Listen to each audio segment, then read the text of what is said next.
Assalamualaikum warahmatullahi wabarakatuh. Perkenalkan, nama saya Reno Rahmadania dengan NIM 21002025. Di sini saya mengambil mata kuliah Manajemen Humas atau Public Relation. Nah, pada pertemuan kali ini, yaitu di sini saya akan menjelaskan atau membahas mengenai yang telah dijelaskan oleh Bapak Dr. Anip Al-Kadri sendiri di YouTube-nya, dan di sini saya akan menyimpulkannya kembali menurut versi saya, yaitu mengenai temanya atau judulnya yaitu mengenai tentang aktivitas praktisi humas atau public relation, conference pers, press release, and presentasi.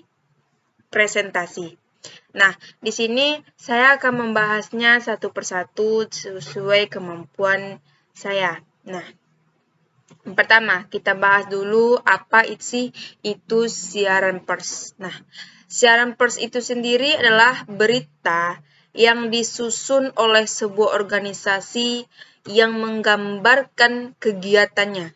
Nah, siaran pers ini atau disebut dengan news release adalah pesan-pesan organisasi yang ditulis oleh praktisi humas atau public relation dalam bentuk berita, artikel, foto-foto untuk dipublikasikan di media massa. Nah, selanjutnya yaitu ada pula perbedaan berita dengan siaran pers. Nah, perbedaan tersebut yang pertama dari berita. Berita itu tujuannya untuk menginformasikan, mendidik, membimbing, meyakinkan, dan membantu perkembangan ekonomi. Sedangkan siaran pers tujuannya untuk membina, menumbuhkan sikap atau pendapat atau citra yang baik dari anggota ataupun masyarakat kepada perusahaan. Selanjutnya, berita itu memberikan tentang peristiwa, gagasan, masalah yang bersifat umum, melaporkan fakta sesungguhnya dan sebagaimana apa adanya. Selanjutnya itu dampaknya tidak selalu membangun sikap yang menguntungkan bahkan malah merugikan. Sedangkan siaran pers itu sendiri tujuannya untuk mengalihkan perhatian publik dari fakta yang merugikan perusahaan atau organisasi yang memusatkan perhatian kepada yang menguntungkan. Dampaknya dapat pula membangun image dan juga baik terhadap perusahaan ataupun organisasi. Selanjutnya yaitu adanya pengelolaan siaran pers oleh media. Ada 4 cara. Yang pertama yaitu siaran pers yang dimuat sebagaimana adanya.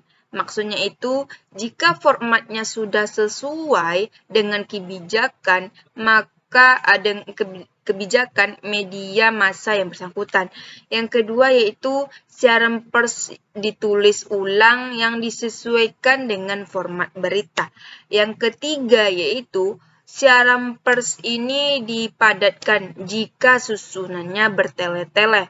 Yang terakhir yaitu yang keempat, informasi dalam siaran pers dilacak lebih lanjut oleh wartawan untuk kelengkapan berita tersebut.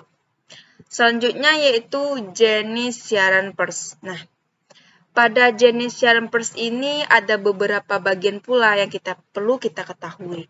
Yang pertama yaitu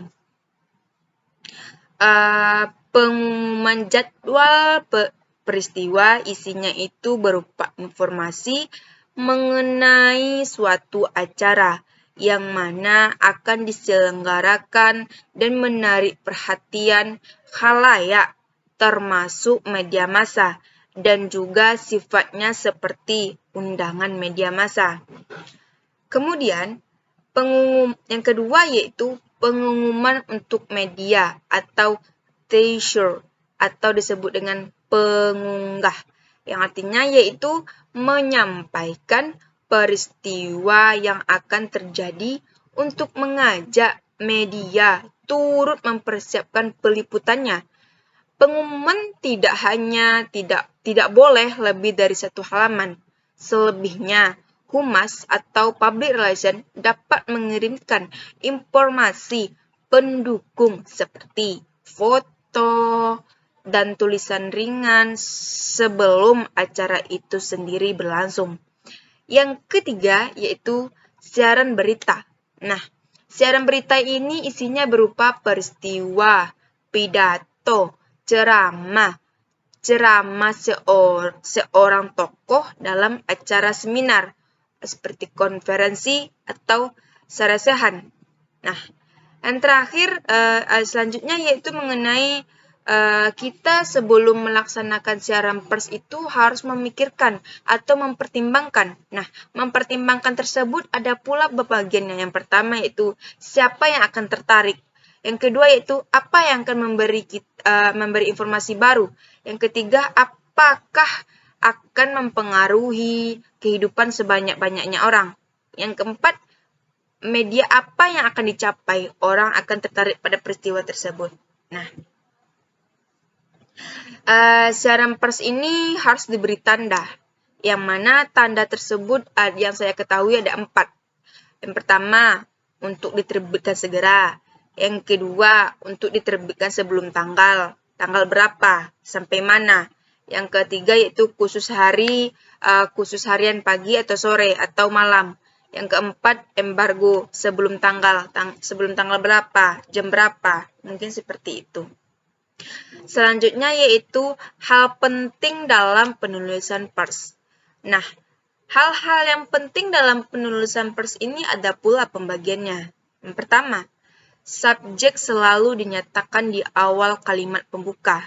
Nah, subjek selalu dinyatakan di awal kalimat pembuka ini ada pula pembagiannya, yakni yang pertama, subjek adalah bidang kegiatan yang sedang dikerjakan. Yang kedua, sebaiknya tidak melakukan nama perusahaan sebagai subjek untuk menghindari kesan promosi. Yang ketiga, yang terakhir yaitu, tetapi bila perusahaan sedang disorot oleh masyarakat melalui media, maka perusahaan itu bisa dijadikan sebagai objek. Nah, selanjutnya yang kedua yaitu yang sambungan tadi mengenai paragraf berisi rangkuman pesan. Nah, setiap hal-hal penting dalam penulisan siaran itu pasti ada rangkuman.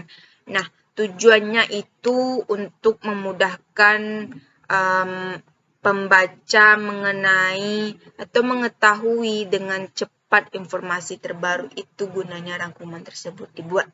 Nah, selanjutnya yaitu ada pula unsur-unsur yang penting di dalam siaran pers ini, yang mana terdapat ada 7 yang saya ketahui dan saya baca, yang saya dengar.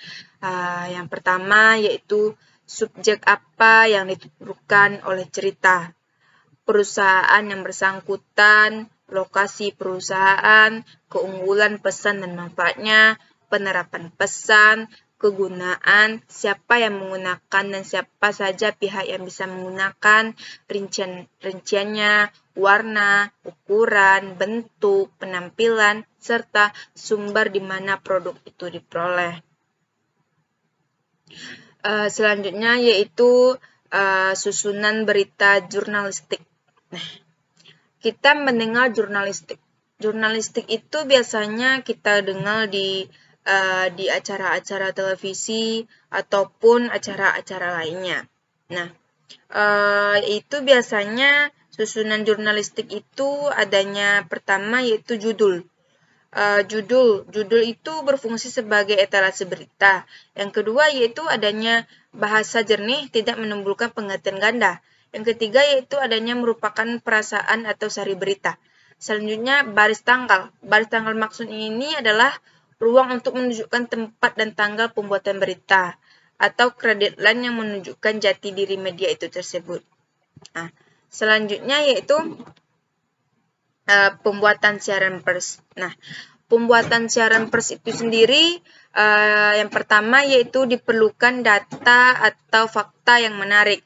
Yang kedua yaitu penyampaiannya segera setelah adanya peristiwa, langsung dari ke meja redaksi media massa, memberi kebebasan sesuai kebijakan media, menyampaikan isu untuk memperoleh reaksi masyarakat. Terakhir yaitu prasosialisasi mengenai topik tertentu. Nah, ada pula